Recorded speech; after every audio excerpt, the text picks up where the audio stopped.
রহমানির রহিম ওয়াযকুর ফিল কিতাবি ইব্রাহিম ইন্নাহু কানা সিদ্দীকান নাবিয়্যা। বিসমিল্লাহির রহমানির রহিম। শুরু করলাম কার নামে? জোরে বলেন, কার নামে? আল্লাহ বললে গুনাহ হবে? সবাই জবান খুলে বলুন, কার নামে শুরু করলাম? আল্লাহর নবী বলেছেন শুরু করো আল্লাহর নামে। সাহায্যের দরজা খুলে দেবে কে? আল্লাহর উপরে ভরসা করে আল্লাহর নামে শুরু করো, কাজ সমাপ্ত করার ব্যবস্থা করে দিবেন আল্লাহ, বিপদগুলো দূর করে দিবেন আল্লাহ, রহমতের দরজাগুলো খুলে দিবেন কে? নবী পাক বলেছেন বিসমিল্লাহির রহমানির রহিম যদি কোনো মানুষ পাঠ করে, কোরআনের প্রত্যেক আয়াতের প্রত্যেক হরফের বিনিময়ে পাবে 10 নেকি। কিন্তু কোরআনের এই বিসমিল্লাহর প্রতি হরফের কারণে আল্লাহ রাব্বুল আলামিন তাকে 4000 করে নেকি দিয়ে দিবেন। কোরআনের বাকি যে আয়াতগুলো আছে, বিসমিল্লাহির রহমানির রহিম এটাও কোরআনের একটি আয়াত, বাকি যে আয়াতগুলো রয়েছে প্রত্যেক হরফের বিনিময়ে কত নেকি? 10 নেকি। মান জাআ বিল হাসানাতি ফালাহু আশরু আমসালিহা। বান্দা একটা কর্ম করলে আল্লাহ 10 গুণ বাড়িয়ে দেবে। প্রত্যেক হরফ উচ্চারণের বিনিময়ে দেবে আল্লাহ 10 নেকি। আর বিসমিল্লাহির রহমানির রহিমের প্রত্যেক হরফ উচ্চারণের বিনিময়ে আল্লাহ পাক দেবেন 4000 নেকি। আর জোরে বলেন না, আরো জোরে বলেন। দরকার আছে না নাই? আছে না নাই? আল্লাহ যে সূরাগুলো নাজিল করছেন প্রত্যেক সূরা শুরুতে বিসমিল্লাহির রহমানির রহিম নিজেই আগে বর্ণনা করছেন। এর গুরুত্ব কত বেশি এখান থেকেই বোঝা যায়। আল্লাহর নবী বলেছেন আমার উম্মতের 2 রাকাত নামাজ, কয় রাকাত? অন্য নবীর একজন উম্মতের সারা জীবনের নামাজ যদি এক জায়গায় দেওয়া হয় তারপরও সমান হবে না। কেন হুজুর, কেন? নবী বলেন কারণ আমার উম্মত শুরু করে বিসমিল্লাহ বলে। বিসমিল্লাহ আর কোনো নবীর উম্মতকে দেওয়া হয় নাই। বিসমিল্লাহর মূল্য অনেক বড় বেশি। আমরা ভালো কাজ করব, কাজের শুরুতে বিসমিল্লাহ, জোরে বলেন, ভালো কাজ করব, কাজের শুরুতে বিসমিল্লাহ। এখানে আল্লাহ পাক রব্বুল আলামিন বলেছেন ওয়াজকুর ফিল কিতাব ইব্রাহিম। এই কিতাবের ভিতরে ইব্রাহিম আলাইহিস সালামের বর্ণনা দেওয়া আছে। হে আমার নবী এবং সকল উলামায়ে কেরাম, আপনারা এই ইব্রাহিম আলাইহিস সালামের জীবনী আলোচনা করেন। ইন্নাহু কানা সিদ্দীকান নাবিয়্যা, কারণ তিনি ছিলেন একনিষ্ঠ তাসদিকওয়ালা সত্য নবী। ইব্রাহিম আলাইহিস সালামের জীবনী আলোচনা করেন। তার জীবন থেকে আপনাদের জন্য অনেক কিছু শিক্ষা রয়েছে। কে বললেন? জোরে কে বললেন? ইব্রাহিম একজন নবীর নাম। ইব্রাহিম কিসের নাম? আমরা মুসলিম জাতি, এরকম আরো জাতি আছে, হিন্দু জাতি, বৌদ্ধ জাতি, খ্রিস্টান জাতি, জৈন জাতি, আরো জাতি আছে না? এই মুসলিম জাতির যিনি পিতা তিনি হলেন হযরত ইব্রাহিম আলাইহিস সালাম। ভাষাটা হিব্রু। এই ইব্রাহিম শব্দটা হিব্রু ভাষার থেকে কোরআনে আসছে। এর অর্থ হলো বন্ধু, খলিলুল্লাহ, আল্লাহর বন্ধু। ইব্রাহিম আলাইহিস সালাম আজ থেকে 4323 বছর আগে ইরাকের বাবেল নামক একটা শহরে তিনি জন্মগ্রহণ করছেন। বর্তমান ইরাক থেকে দক্ষিণ দিকে 55 মাইল দূরে এই বাবেল শহর অবস্থিত। তৎকালীন রাজধানী ছিল বেবিলন। আর ওই সময়কার বাদশা ছিল বাদশা নমরুদ। যেই সময় মানুষরা আল্লাহ বলতে কিছু বুঝতো না, সৃষ্টিকর্তাকে চিনত না, তারা করত বিভিন্ন দেবদেবীর পূজা।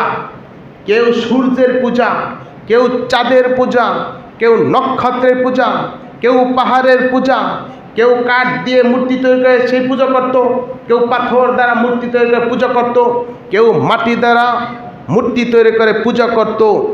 অর্থাৎ পাথরের পূজা ছাড়া গাছ, পশু পাখি, গ্রহ নক্ষত্র, চন্দ্র সূর্য পূজাই ছিল তাদের ইবাদত। এমনই একটা সময় আল্লাহর পয়গম্বর হযরত ইব্রাহিম আলাইহিস সালাম এই বেবিলন রাজ্যে বাবেল শহরে তিনি জন্মগ্রহণ করেন। ইব্রাহিম আলাইহিস সালাম তার পিতার নাম আজর, পিতার নাম কি, আর তার মায়ের নাম, এটা হাদিসের ভিতরে নাই, কিন্তু অন্য অন্য গ্রন্থে আসছে আদু তাই, তার মায়ের নাম ছিল আদু তাই, আর কোরআনে তার বাবাকে বলা হয়েছে আজর। ইব্রাহিম আলাইহিস সালাম যে মতামত পাওয়া যায় তিনি দুনিয়ার মধ্যে 200 বছর বেঁচে ছিলেন। কত বছর? জোরে বলেন। পবিত্র কোরআনুল কারিমের 25টি সূরায়, কোরআনে আয়াত সূরা আছে কতটি? 114টি সূরা আছে। তার ভিতরে 114টি সূরার 25টি সূরায় 63টি আয়াতে ইব্রাহিম আলাইহিস সালাম সম্পর্কে আল্লাহ আলোচনাও করেছেন।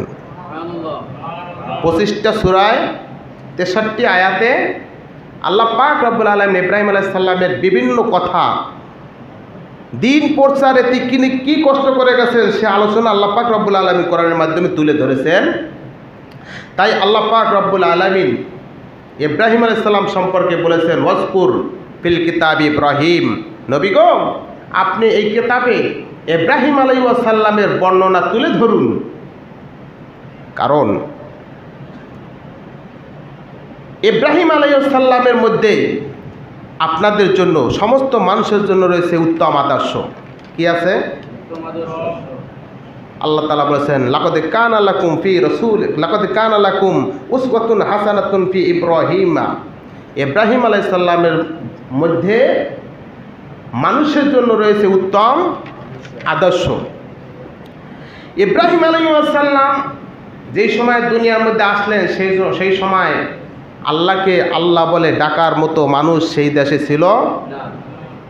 সেই গুরুত্বপূর্ণ মুহূর্তে ইব্রাহিম আলাইহিস সালাম কীভাবে দ্বীনের দাওয়াত দিয়েছেন সেই কথাও এই কোরআন পাকে তুলে ধরছে।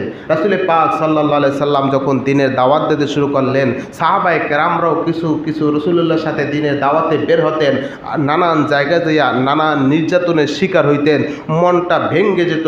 তা আল্লাহ পাক বললেন, হাবিব আপনিও মন ভাঙেন না, ওদেরকে শুনাইয়া দেন ইতিহাস, তারাও যেন মন না ভাঙে। কারণ ইব্রাহিম আলাইহিস সালাম এমন সময় দ্বীনের দাওয়াত দিয়েছিলেন যেই সময় তাকে সাহায্য করার মতো তার বাবাও ছিল না, তার বাবাও তার বিরুদ্ধে ছিল, তার বাবাও তাকে সহযোগিতা করে নাই, তার আপনজন কেউ তাকে সহযোগিতা করে নাই, প্রতিবেশীরা কেউ সহযোগিতা করে নাই, দেশের রাজা বাদশাহ তাকে সহযোগিতা করে নাই, সবাই তার বিরুদ্ধে ছিল।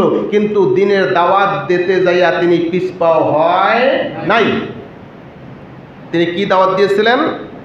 ইয ক্বালা লিআবিহি ইয়া আবাতি লিমা তা'বুদু মা লা ইয়াসমা'ু ওয়া লা ইউবসিরু ওয়া লা ইউগনি আনকা শাই। ইব্রাহিম আলাইহিস সালাম তিনি তার পিতাকে উদ্দেশ্য করে সর্বপ্রথম দাওয়াত দিতে শুরু করলেন। এখান থেকে বোঝা যায় দ্বীনের দাওয়াত দিতে হবে সর্বপ্রথম নিজের ঘরের থেকে। জোরে বলেন, কোথা থেকে দিতে হবে? আর জোরে বলেন, দ্বীনের দাওয়াত কোথা থেকে দিতে হবে? আমরা ঘরের মধ্যে কতটুকু দাওয়াত দিলাম? এখন দেখেন ঘরের মধ্যে কতটুকু উপদেশ দিলাম। উপদেশ ঠিকই দেই, আরেক বাড়ির মানুষকে উপদেশ দেই, আরেক বাড়ির মানুষকে উপদেশ দিতে দিতে দিতে ডাকটি ভরে দিই, কিন্তু নিজের ঘরের মধ্যে দ্বীনের দাওয়াত দেওয়ার কোনো ব্যবস্থা চালু করতে। ইব্রাহিম আলাইহিস সালাম তার বাবাকে ডেকে বললেন, বাবা তুমি কেন তার ইবাদত করো যে শুনতে পায় না, যে দেখতেও পায় না, আর যে কোনো তোমার উপকারেও আসে না, কেন তার ইবাদত করো?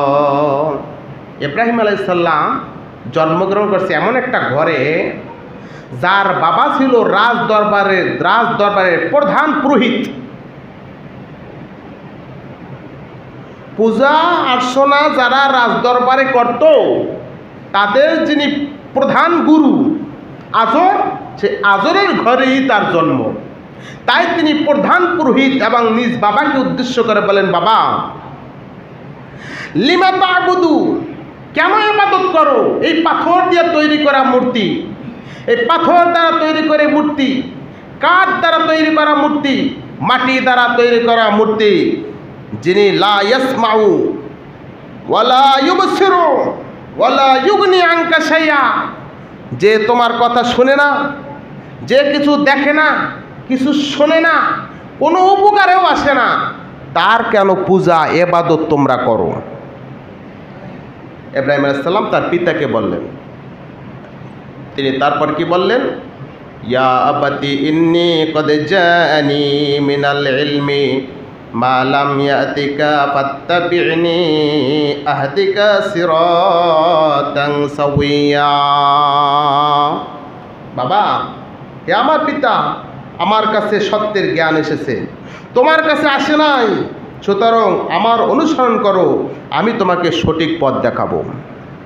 তার থেকে বোঝা যায়, এই আয়াত থেকে বোঝা যায়, বয়সে যদি ছোট হয় তারও অনুসরণ আনুগত্য করা যায় যদি তার কাছে সঠিক জ্ঞান।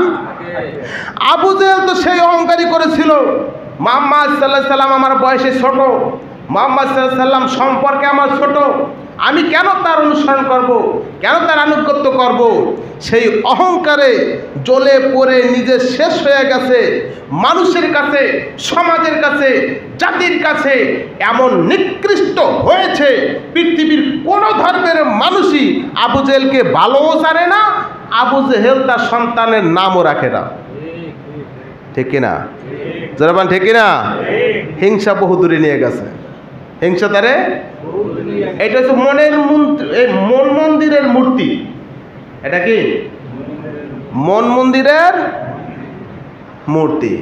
আর একটা হয়েছে আমাদের নিজের হাতে তৈরি মূর্তি। এই মূর্তি মানুষকে ভালোও করতে পারে না, খারাপও করতে পারে না, ডাকলে শোনে না, দিলে খায়ও না। ঠিক কিনা? কিন্তু মনের মধ্যে যে মূর্তিগুলো আছে, ওই মূর্তির কাছে যদি আমি বশ হয়ে যাই, তাহলে আমাকে চিরধ্বংস করে জাহান্নামের শেষ প্রান্তে নিয়ে যাবে আমাকে। মনের একটা মূর্তির নাম হইল হিংসা। মনের একটা মূর্তির নাম কি? বাবা, আমার কাছে জ্ঞান এসেছে, আপনি আমার অনুসরণ করেন, এই মূর্তির পূজা ছেড়ে দেন, আমার অনুসরণ করেন, আমার ইত্তেবা করেন, আমি আপনাকে সঠিক পথ দেখাবো। কারণ সকল নবীর কাছেই ছিল আল্লাহ দেখাবার পথ, সকল নবীর কাছেই ছিল। এখন সমস্ত আউলিয়া ইকরামদের কাছে আল্লাহ দেখানো পথ আছে না নাই? জোরে আছে না নাই?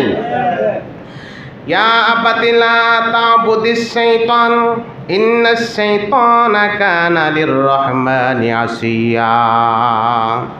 আল্লাহ পাক রব্বুল আলামিন ইব্রাহিম আলাইহিস সালামের বক্তব্য কোরআনে তুলে ধরলেন। বললেন, হযরত ইব্রাহিম তার পিতাকে বললেন, হে পিতা, তুমি শয়তানের ইবাদত কইরো না। সর্বপ্রথম উপদেশ দিলেন ইব্রাহিম আলাইহিস সালাম তার পিতাকে, বাবা, কার ইবাদত কইরো না? জোরে বলেন, আরো জোরে। আমরাও তো শয়তানের ইবাদত করি, করি না? জোরে বলেন। আল্লাহ বলছেন ফজরের নামাজ আছে না নাই? শয়তান কয় তুই ঘুমাইয়া থাক, আমি কি করছি? কথা কয় না, আরো জোরে। তাহলে কার ইবাদত করলাম? জোরে বলেন।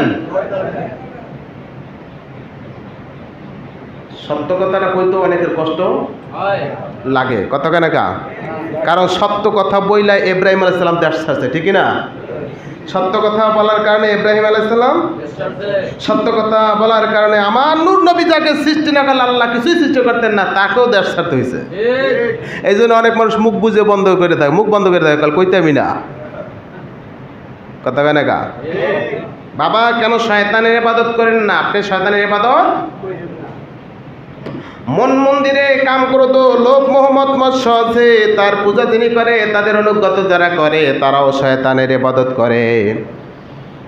শয়তান বলছে, আল্লাহ বলছেন সম্পত্তি যা আছে ছেলের যা দিবা, মেয়ের তার অর্ধেক দিবা। মন শয়তান, নফস শয়তান কইছে না মেয়েরে দিয়ে দরকার নাই, পরের ঘরে চলে গেছে, ছেলের দিয়ে, ছেলে তোরে ভবিষ্যৎ খাওয়াইবে, সব ছেলেরা দিয়ে দিচ্ছে, ঠিক না? আল্লাহর হুকুম মানছে না শয়তানের হুকুম মানছে? এই হুকুম মানাটার নামই ইবাদত।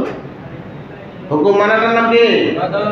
আল্লাহ বলছেন পর্দা করো, জাহিলিয়াতের মেয়েদের মতো নারীরা চইল না।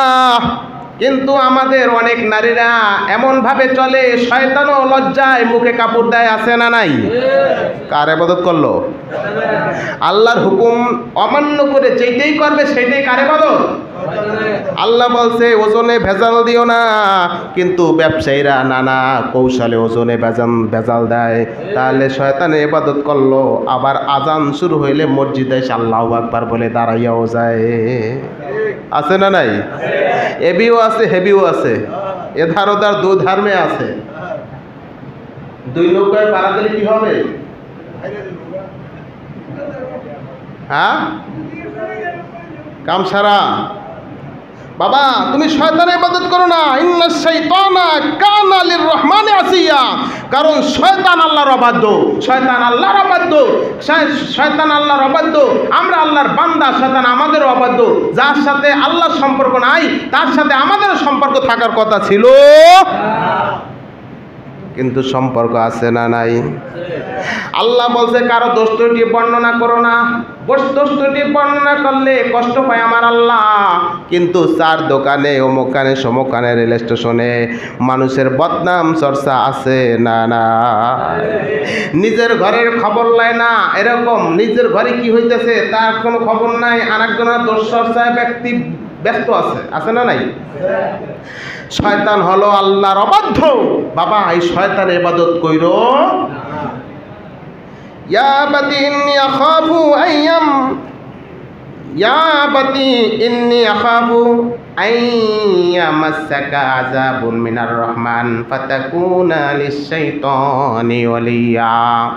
বাবা আমি ভয় করতেছি তুমি যেই কাজ করতেছো আল্লাহর অভিশাপ, আল্লাহ লানত, আল্লাহর শাস্তি তোমাকে পাকড়াও করবে, ধরে ফেলবে।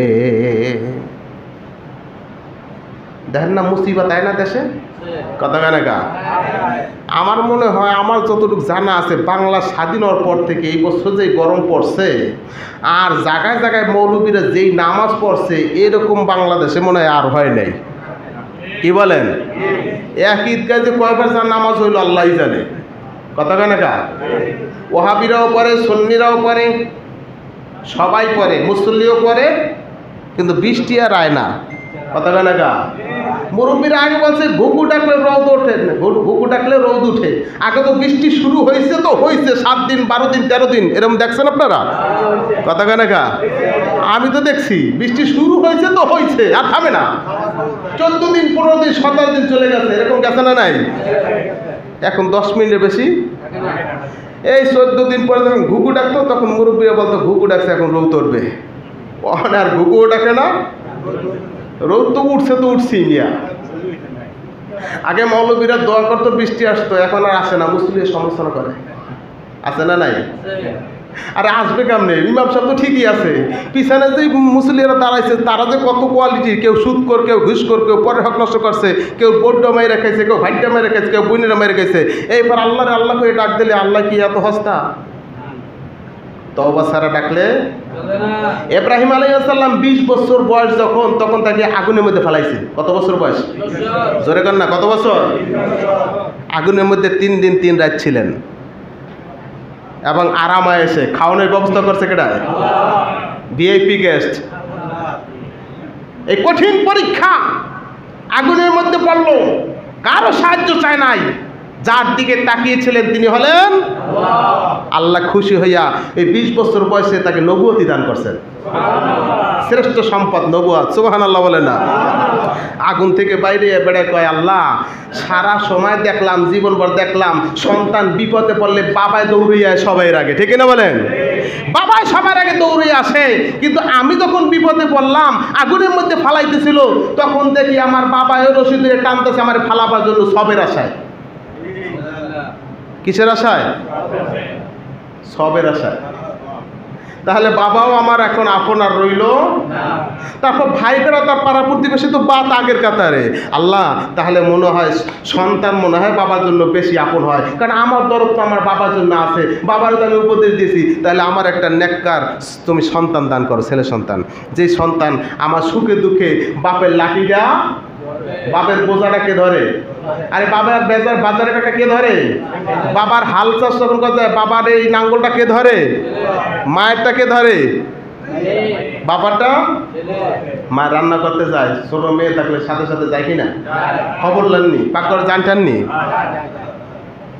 20 বছর বয়সে তোকে ছেলে দান, আল্লাহকে দিমো সময় রাখ, দিমো কবুল আছে। যখন 86 বছর বেড়ার বয়স হয়েছে তখন কয় ইব্রাহিম 20 বছর বয়সে আগুন থেকে বাইরে একটা ছেলে চাইছিলা? কয় হ্যাঁ আল্লাহ চাইছিলাম। কয় এখন দিমু, রেডি হও। সুবহানাল্লাহ করবেন না? কত বছর বয়সে দোয়া? কত বছর বয়সে দোয়া করলো? ফসল পাইলো কত বছর বয়সে? আপনি ঈদগায় জামাত কইরা বৃষ্টির জন্য খালি ঈদগাহ থেকে বাইরে খালি উপমি টানা দেন, ডাইনে টানা দেন, ম্যাক করে বৃষ্টি আয়নি মিয়া সাহেব। আল্লাহ রাব্বুল আলামিন ইব্রাহিম আলাইহিস সালামের বক্তব্য কোরআনে ধরে বলছেন, ইব্রাহিম তার পিতাকে বললেন, বাবা আমি আশা করছি, আমি ভয় করছি আল্লাহর আযাব তোমাকে স্পর্শ করবে আর তুমি শয়তানের বন্ধুতে পরিণত হয়ে যাবে। শয়তানের পরিণত যেমন খারাপ, তোমার পরিণত এরকম খারাপ হয়ে যাবে। বাবা বাবা কি বলে? ইব্রাহিম কয়লা আরাগিবুন আনতা আন আলিহাতি ইয়া ইব্রাহিম, তুমি কি আমার খোদার থেকে, বাবাই কইতেছে ইব্রাহিম তুমি কি আমার খোদার থেকে মুখ ফিরিয়ে নিয়েছো? মানে আমি যে পুজো টুজো করি মূর্তিগুলার, এর থেকে তুমি কি বিমুখ? যদি বিমুখ হয়ে যাও তাহলে 2টা শর্ত, হয়তো এ দেশ থেকে তুমি বের হয়ে যাবা অথবা পাথরের আঘাতে তোমাকে আমি নিজ হাতে হত্যা করে দিব। পিতার সাথে সন্তানের সম্পর্কটা মুহূর্তের ভিতরে খারাপ হয়ে গেল। দেখেন ইব্রাহিম আলাইহিস সালাম কি আদব নেয়া, তিনি বক্তব্য পেশ করলেন, ক্বালা সালামুন আলাইকা ফাআস্তাগফিরু লাকা রাব্বি ইন্নাহু কানা বি হাফিয়া। ইব্রাহিম আলাইহিস সালাম বললেন, পিতা আমি আপনার জন্য, আপনার প্রতি সালাম। সন্তান বলতেছে পিতাকে আপনার প্রতি। আমাদের সন্তানরা বাবাকে সালাম দিতে লজ্জা বোধ করে, আছে না নাই?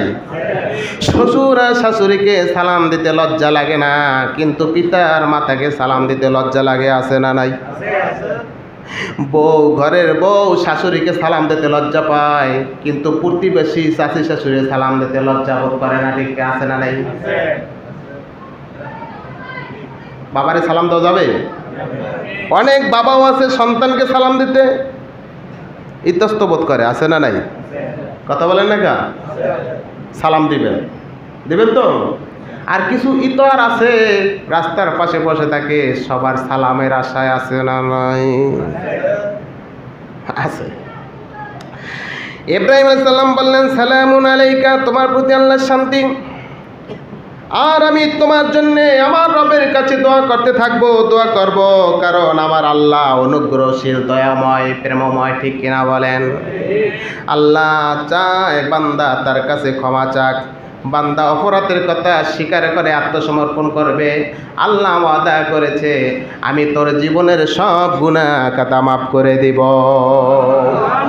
এখান থেকে পাওয়া গেল বাবা ছেলেকে, ছেলে বাবাকে সালাম দিতে হবে এবং একজন আরেকজনের জন্য ক্ষমা প্রার্থনা করতে হবে। একজন আরেকজনের কি করতে হবে? করা যাবে? যাবে না? বাবাও সন্তানের ক্ষমা প্রার্থনা করবে, সন্তানও বাবার। সব মিলিয়ে রব্বুল আলামিন বলেছেন আমার ইব্রাহিম শেষ পর্যন্ত নিজ গ্রাম ছেড়ে চলে গেল এবং তার জীবনের শেষ দিন পর্যন্ত দিন প্রচারের জন্য সংগ্রাম চালিয়ে গেলেন। ইব্রাহিম আলাইহিস সালাম দিন প্রচার করতে গিয়ে সংসার ছাড়লো, বাবা মাকে ছাড়লো, শেষ পর্যন্ত বাদশার সম্মুখীন হইল, বাদশার সাথে কথা কাটাকাটি হইল। ইব্রাহিম আলাইহিস সালামকে হত্যা করার জন্য আগুনের মধ্যে ফালিয়ে দিল। ইব্রাহিম আলাইহিস সালাম তারপরও সমাজের মানুষের সাথে ওই কুফরি আর শিরকি মতামতের সাথে একমত হয় নাই। এ হাবিব, ইব্রাহিম আলাইহিস সালামের ইতিহাস বর্ণনা করে মানুষকে শোনান, আমি কোরআন দিয়ে গেলাম, কেমন পর্যন্ত থাকবে এই ঘটনা জানবে আর মানুষ স্মরণ করে নেবে যে কোনো অবস্থাতেই আল্লাহর বিপরীতে যারা চলে তাদের সাথে কাঁধে কাঁধ মিলিয়ে চলার কোনো সুযোগ নাই। আমরা তো অনেক সারখার দিয়ে চলি কিনা, জরবান চলি কিনা? কারণ আমরা তো কচু পাতার মতো মুসলমান। কচু পাতার ভিতরে পানি থাকলে যেমন টলমল টলমল করে, যদি কোনো দিক পড়ে যেতে পারে, আমরা ওই রকমের ইমান লয়ে চলাফেরা করি, ঠিক কিনা? ইব্রাহিম আলাইহিস সালামের সাথে ইব্রাহিম আলাইহিস সালাম সম্পর্কে বলা হয়েছে, লাকাদ কানা লাকুম উসওয়াতুন হাসানাতুন ফি ইব্রাহিম। ইব্রাহিম আলাইহিস সালামের মধ্যে রয়েছে মানুষের জন্য উত্তম আদর্শ। আবার আমার নবী পাক সাল্লাল্লাহু আলাইহি ওয়াসাল্লাম সম্পর্কে বলা হয়েছে, লাকাদ কানা লাকুম ফি রাসূলিল্লাহি উসওয়াতুন হাসানা। আমার দয়ার নবী রাহমাতুল লিল আলামিনের মধ্যে রয়েছে উত্তম আদর্শ। এই দুইজন অনেক দিক দিয়ে মিল আছে। ইব্রাহিম আলাইহিস সালাম এবং আমার দয়ার নবী অনেক দিক দিয়ে কি আছে? কোন কোন দিক দিয়ে মিল আছে? দেখেন, নামাজের মধ্যে একটা দুরূদ শরীফ পড়ি না? আমার নবীর নামের সাথে ইব্রাহিম নবীর নাম আছে না? অন্য কোনো নবীর নাম আছে নামাজের মধ্যে? দুরুদের মধ্যে আছে? আমার নবীর নামের সাথে কার নবীর নাম? ইব্রাহিম নবীর নাম আছে। কারণ তাদের সাথে দুজনের চমৎকার একটা মিল। ইব্রাহিম আলাইহিস সালাম হলেন জাতির পিতা। ইব্রাহিম সালাম কি? ইব্রাহিম আলাইহিস সালাম মুসলিম জাতির পিতা। আর আমার দয়ার নবীও পিতা, তিনি হচ্ছে সমস্ত রূহের পিতা। দুইজনের পিতা, দুইজনে বাপ্পুত, বাপ্পুতি আবার পিতা। দুইজনে কি? বাপ্পুত, আবার বাপ্পুতি। ওইতে একজন প্রশ্ন করলো যে হযরত, আপনারা নবীর স্ত্রী যারা তাদেরকেও মা বলেন, আবার নবীর মেয়েকেও মা বলেন, এটা কেমন হয়ে গেল না? বড় আপা বলা দরকার ছিল, মা বললেন কা? একটু বিবেকে ধরে নাই। কিন্তু ধরে নাই? আদম আলাইহিস সালামের স্ত্রী, তিনি আমাদের কি হয়? জোরে বলেন। আমার বাবার কি হয়? আমার মায়ের কি হয়? আমার কি হয়? আমার স্ত্রী কি হয়? আমার সন্তানের কি হয়? সবার মা না? এখানে কোনো আপত্তি হইল না, এখানে লজিক চললো না। ইব্রাহিম সাল্লাম আমাদের কি হয়? আমার বাবার কি হয়? আমার সন্তানের কি হয়? এখানে কোনো লজিক চললো না। সব লজিক আর যুক্তি নিয়ে খাড়া করে আমার নূর নবীর শান আর মানের ব্যাপারে। বোঝা গেল সব কিছু ভালো লাগে, আসলে নবীর শান আর মান ভালো লাগে না। এক নম্বরে ইব্রাহিম সাল্লামের সাথে আমার নবীর সাথে মিল আছে। আল্লাহ কোরআনে বলছে যে নবী ইব্রাহিমের মধ্যে রয়েছে উত্তম আদর্শ, আর মুহাম্মদ সাল্লাল্লাহু আলাইহি ওয়াসাল্লামের মধ্যে রয়েছে উত্তম দুই। ইব্রাহিম আলাইহিস সালামও সকল মুসলিম জাতির পিতা, আর আমার দয়ার নবী সমস্ত রূহের পিতা। সুবহানাল্লাহ বলে। তাহলে এদিকেও কি আছে? তিন। আমার নবী বলেছেন, মেরাজের রাত্রে ইব্রাহিম আলাইহিস সালামকে আমি দেখেছি। ইব্রাহিম আলাইহিস সালামের চেহারা আর আমার চেহারা মোবারক একরকম দেখতে। 4 নম্বরে ইব্রাহিম আলাইহিস সালাম উলুল আজম পয়গম্বর, আমার দয়ার নবীও উলুল আজম পয়গম্বর। সুবহানাল্লাহ। আর একটি মিল রয়েছে, কাবাঘর তৈরি করেছেন সর্বপ্রথম আমার আপনার জাতির পিতা ইব্রাহিম আলাইহিস সালাম। আবার আমার দয়ার নবীও তার হাত মোবারকে ছোটবেলায় কাবাঘর নির্মাণ করেছে। মাঝখানে আর কোনো নবীরা এই কাজটা। আরো অনেক মিল রয়েছে। ইব্রাহিম আলাইহিস সালাম আল্লাহর দ্বীনের কথা বলতে যাইয়া নিজের বাড়িঘর ছাড়ছেন। আমার দয়ার নবীও আল্লাহর দ্বীনের দাওয়াত দিতে যাইয়া নিজের বাড়িঘর। আমার দয়ার নবী বাড়ি ছেড়ে কোথায় গেলেন? মক্কা থেকে আবার চলে আসলেন মক্কা বিজয় বেশে, বিজয় বেশে বাচ্চা হইয়া, ঠিক না?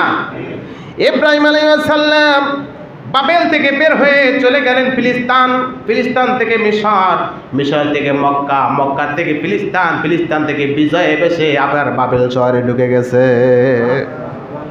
আমার নবী একবার দেশ ছাড়ছে শত্রুর যন্ত্রণায় আল্লাহর হুকুমে, আবার যখন ঢুকছে তখন বিজয় বেশে। ইব্রাহিম আলাইহিস সালাম ওই নমরুদের সঙ্গে যুদ্ধ করে না পাইরা আল্লাহর হুকুম কর্মী দেশ ত্যাগ করলেন, আবার শেষ পর্যন্ত বিজয় বেছে সেই দেশেই অনেকগুলো মিল আছে বিদায় সর্বশেষ মিল আল্লাহ খুশি হইয়া নামাজের দুরুদের মধ্যে আমার নবীর সাথে ইব্রাহিম নবীর নামটাও জুইরা আল্লাহুম্মা সাল্লি আলা মুহাম্মাদ ওয়া আলা আলি কামা সাল্লাইতা আলা ইব্রাহিম ওয়া আলা আলি আল্লাহুম্মা বারিক আলা মুহাম্মাদিন ওয়া আলা আলি মুহাম্মাদ কামা বারাকতা আলা ইব্রাহিম ওয়া আলা আলি ইব্রাহিম আলাইহিস সালামের মধ্যে উত্তম আদর্শ রয়েছে, আমার নবীর মধ্যে উত্তম আদর্শ রয়েছে। মানুষ তোমরা কোরআন পড়বা আর তাদের জীবনে ঘটে যাওয়া ঘটনাগুলো জানবা, সেগুলো সামনে রেখে তোমরা জীবন যাপন করবা। শত বাধা জুলুম অত্যাচার তোমাদের কষ্ট আর মনে হবে না। যখন দিনের কথা বলতে যায় বিপদে পড়বে, তখন মনে পড়বে ইব্রাহিম আলাইহিস সালাম দিনের কথা বলতে যায় আগুনের কূপের মধ্যে পড়ছে। আমার নূর নবী দিনের কথা বলতে যে পাথরে আঘাতে দন্দ মোবারক শহীদ হয়ে গেছে, লোহার হেলমেট ভেঙ্গে মাথার ভিতরে ঢুকে গিয়েছে, শরীরটা রক্তে লাল হয়ে গেছে, জুতাগুলো আটকিয়ে গিয়েছে। এই ঘটনাগুলো তোমরা জানবা, সেই ঘটনাগুলো সামনে রেখে তোমরা দিনের কাজ করবা। আমরা তো দিনে দাওয়াত দিতে যাই না, যাই নাকি? আরে নামাজ পড়বো, সেই নামাজটা তো যুদ্ধ করে পারি না। আল্লাহ পাক রব্বুল আলামিন যেন আমাদেরকে এই সমস্ত ইতিহাসগুলো জেনে জেনে তার উপরে আমল করার তৌফিক দান করছে বলে আমিন। আল্লাহুম্মা আমিন। আজকের আলোচনা এখানে শেষ করে দিলাম। আল্লাহ পাক রব্বুল আলামিন বাঁচিয়ে রাখলে ইব্রাহিম আলাইহিস সালামের জীবনী নিয়ে পরপর কয়েকটি জুমা আলোচনা হবে। আল্লাহ যেন আমাদেরকে আমলের উদ্দেশ্যে শ্রবণ করার তৌফিক দান করেন সকলে আমিন।